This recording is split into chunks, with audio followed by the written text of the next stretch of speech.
Paragraph 5 of Discovering Tut. After months of carefully recording the pharaoh's funerary treasures, देखिए महीनों के carefully recording जो कि फेराओ की फ्यूनरी ट्रेजर्स मतलब बच्चों बरियल की जो ट्रेजर्स थे, वेल्दी थिंग्स या रिचेस थी, गोल्डन थिंग्स थी, जिसे कि हम खजाना कह सकते हैं.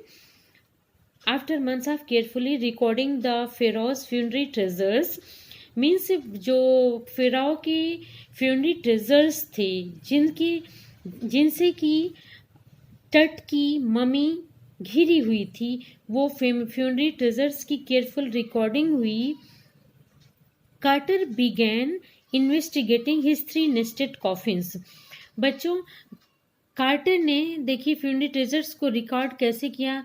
उसने बिगैन यानी स्टार्ट किया था इन्वेस्टिगेटिंग हिज 3 नेस्टेड कॉफिन, यानी 3 नेस्ट की 3 कवर की उसकी कॉफिन को इन्वेस्टिगेट करना स्टार्ट किया. यानी कि उसकी डेड बॉडी डायरेक्ट एक डिब्बे में बंद नहीं थी, 3 लेयर्स थी उनकी कॉफिन के ऊपर. ओपनिंग द फर्स्ट, सबसे पहली जब पहला नेस्ट खुला, ही फाउंड अ श्राउड, उसे एक कफन मिला. एडॉर्न जो कि सुसज्जित था, सजा हुआ था. एडॉर्न मीन्स सुसज्जित था या सजा हुआ था. With garland of willows and olive leaves. बच्चों विलो एक पानी में पाया जाने वाला पौधा होता है जिसे सरई भी बोलते हैं हिंदी में. तो ये जो श्राउड था ये गार्लैंड मीन्स हार या माला, विलो और ऑलिव लीव्स जैतून की पत्तियों का बना हुआ था, उससे सजा था. वाइल्ड सेलरी बच्चों एक प्रकार की वेजिटेबल होती है. एंड लोटस पेटल्स, कमल की पंखुड़ियां.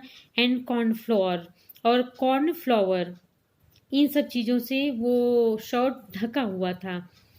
द फेडेड एविडेंस यानी मुरझाया हुआ प्रमाण था. एविडेंस मीन्स प्रमाण था.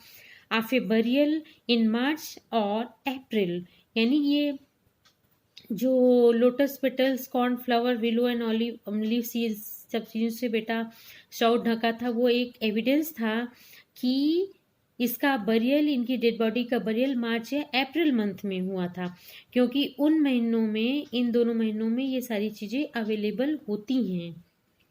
When he finally reached the mummy, जब वो अंत में मम्मी के पास पहुंचा, यानी उसकी डेड बॉडी के पास पहुंचा. Though he ran into trouble, यद्यपि वो परेशानी में पड़ गया. The ritual resins had hardened. बच्चों जो रेजिन का इस्तेमाल हुआ था उसकी मम्मी को सेट करने में, उस कॉफिन से यानी उस बॉक्स से सेट करने में कि जिससे हिले ना, the ritual resins had Harden. वो रेजिन बच्चों जो एक प्रकार का रेजिन गोंद होता है वो कड़ा हो गया था. Cementing Tut to the bottom of his solid, यानी कि टट को सीमेंट की तरह ठोस कर दिया था. To the bottom of his solid gold coffin, यानी जो गोल्ड कॉफिन थी उसके बॉटम से टट की बॉडी को सीमेंट की तरह एकदम चिपका दिया था ये resin, ritual resin. No amount of legitimate force. Legitimate means बच्चों proper या appropriate. कोई भी उचित मात्रा में लगाया गया फोर्स उसे मूव नहीं कर सकता था, यानी उसकी बॉडी को कॉफिन से अलग नहीं कर सकता था. कार्टर ने लिखा है What was to be done, कि अब क्या किया जाना चाहिए. बच्चों इमेजिन कीजिए कि कार्टर जो इतना फेमस ब्रिटिश आर्कियोलॉजिस्ट था, वो भी परेशान हो गया कि इस डेड बॉडी को गोल्ड कॉफिन से कैसे अलग किया जाए या कैसे हिलाया जाए. The sun can beat down like a hammer. The sun can beat down like a hammer. Sun यानी सूर्य, इसकी जो हीट होती है, गर्मी होती है, कैन बीट डाउन, ये अलग कर सकता है, लाइक ए हैमर, हथौड़े की तरह. This for south in Egypt, यानी कि इजिप्ट के दक्षिण में ये माना जा रहा था कि जो सूर्य है वो हथौड़े की तरह इसे अलग कर सकता था कॉफिन से, डेड बॉडी को। And Carter tried to use it to loosen the resins, और कार्टर ने इसको ट्राई किया रेजिन्स को लूज करने यानी कि ढीला करने में, कि रेजिन पिघल जाएगा और मम्मी उसकी कॉफिन से अलग हो जाएगी। फॉर सेवरल आवर्स, कई घंटों तक, he set the mummy outside in blazing sunshine, उसने ब्लेजिंग यानी स्कॉचिंग सनशाइन में मम्मी को बाहर रखा।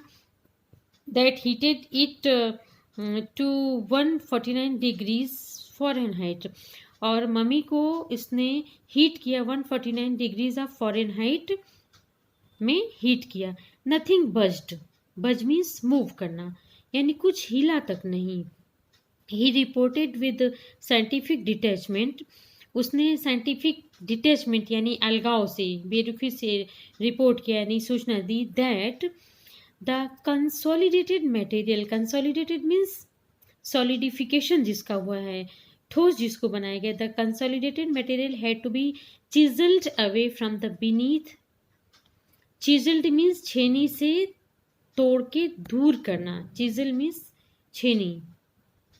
Chiselled away from beneath the limbs, limbs यानी जो बॉडी पार्ट्स हैं उसके नीचे, and trunk before it, and trunk before it was possible to raise the king's remains, यानी कि तब ये संभव था कि किंग के रिमेन्स को रेज किया जा सकता था या उठाया जा सकता था यदि हम चीजल करें यानी छेनी से उसके लिम्स को अलग करें।